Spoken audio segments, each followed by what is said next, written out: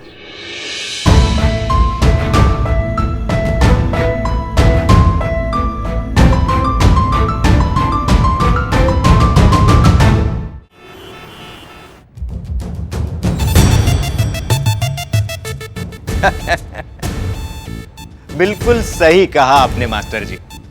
हमारे स्वर्गीय पूज्य पिताजी कहा करते थे कि बेटा अमरीश, फरिश्ते ऊपर से नहीं आते, वो तो बस यहीं हमारे आसपास ही होते हैं, बस हम ही उन्हें देख नहीं पाते, पहचान नहीं पाते। लेकिन हमने हमारे फरिश्ते को देख भी लिया है और पहचान भी लिया है, और सच कहें वो फरिश्ता आप ही हैं मास्टर जी।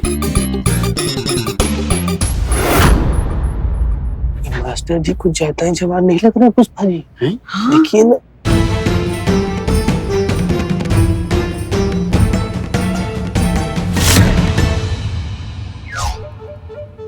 आइए आइए, पधारिए।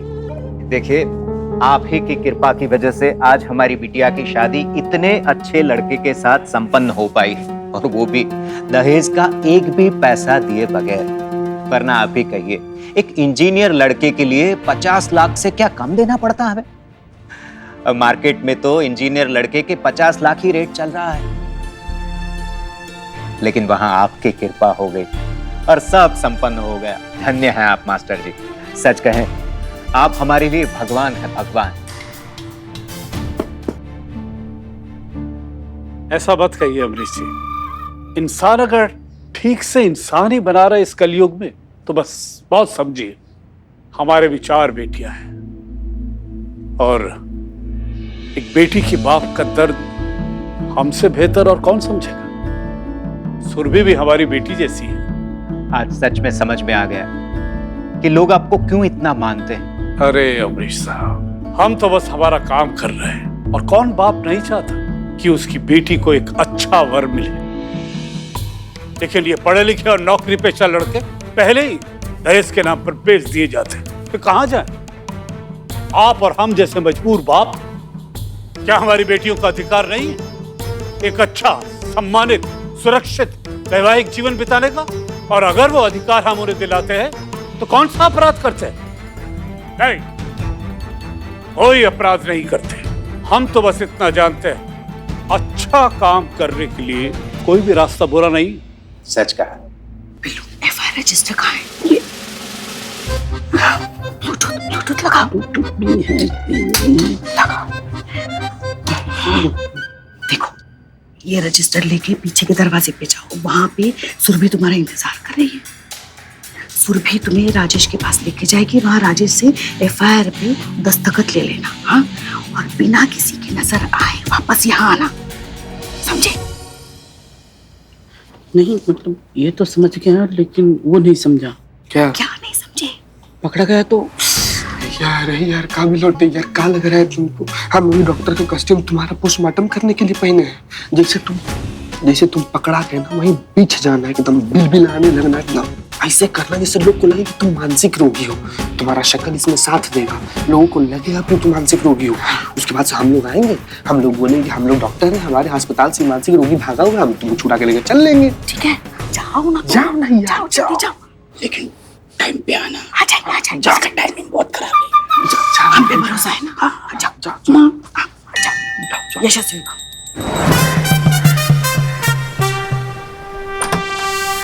बिल्लू जी, साइन। चलिए आइए। हाँ, आइए बिल्लू जी। राजेश जी, ये बिल्लू है, हसीना मैडम की टीम से। ये एफआईआर लाया, जल्दी से साइन कर दीजिए। ये लीजिए, यहाँ पे साइन कीजिए। कुछ भी कीजिए, लेकिन मुझे निकालिए यहाँ से। देखिए ना क्या हालत कर दी है मेरी। सिविल इंजीनियर भाई साहब, जबरदस्ती किडनैप करवा के शादी करवा डाली। बिल्लू, जल्दी से दस्तखत करवाओ, जल्दी। लड़के के तेवर अब कैसे? कुछ नरम पड़े या अभी भी रोवर अट्टा मचाए? लड़की को घर ले जाने के लिए राजी हुआ? नहीं माना मास्टर जी।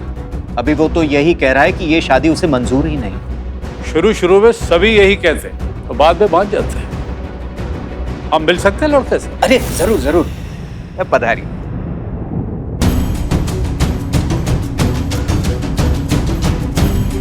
बिल्लू बिल्लू बिल्लू बिल्लू सुनो। Hello Billu the spy here. जल्दी से निकलो वहां से, ये दोनों वहीं पे आ रहे हैं। हाँ, ये लड़की का बाप आ रहा है, मतलब आपके पिताजी आ रहे। भागो भागो भागो भागो आप वहां से निकलिए, मैं वहां से निकलती हूँ। हाँ, खिड़की से कूदोगी? ये तो लड़की कूद भी गई। अरे क्यों मना कर रहे हो इसको? अच्छी खासी है, शादी कर लो। काम हो गया। सलीम, सलीम मेरी बेटी, कहाँ हो तुम? सलीम, तुम ही हो मेरी बेटी सलीम। मेरी बेटी, ये मैं क्या देख रहा हूँ? तुम बड़े भी हो गए हो और बुढ़े भी हो गए हो सलीम। कौन है तू? पकड़ो इसे। छोड़ दो हमें, छोड़ दो गुस्ताख। सर हटिए, एक मिनट। वो क्या है ना, ये वही रोगी है जिसे हम ढूंढ रहे थे। ये भाग के आया है। क्या है ना, वो खुद को कुछ भी समझ लेता है, तो थोड़ा सा। बिल्लू बेटा। जोधा भाई, क्या टाइमिंग है आपकी। और ये क्या, कटप्पा भी आया है। जय महेश मती। बिल्लू जी कंट्रोल है, बहुत ज्यादा ओवर हो रहा है। अरे क्या है ना, यू अंडरस्टैंड, दिस इज थोड़ा किरेक टाइप्स। वो कहते हैं ना कि आदमी दो चूड़ी खुला हुआ है, वैसे ही खुला हुआ है। अभी इसको हम लोग लेकर चले जाएंगे। चलो। हाँ। चल बाबू चल। हमने सुना है कि तुम मसाज बहुत अच्छे से करते हो। मसाज चाहिए तुमको? बिल्लू जी रिलैक्स, चलिए आप हम लोग के साथ चलिए। बेटा जी, तुम्हारी शादी हो गई? अरे चाचा, कहाँ हुआ है शादी अभी हमारा? कमर और उम्र दोनों 32 का हो गया है, लेकिन शादी नहीं हो पा रहा है। अब डॉक्टर बने, इतना ज्यादा सर्टिफिकेट वगैरह लिए हैं, तो लड़की भी तो कोई उस लायक मिलनी चाहिए ना। लड़की नहीं मिल रही, कैसे करेंगे शादी हम?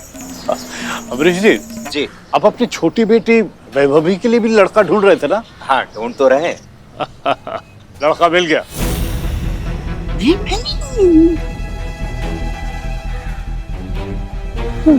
शादी की तैयारियां कीजिए।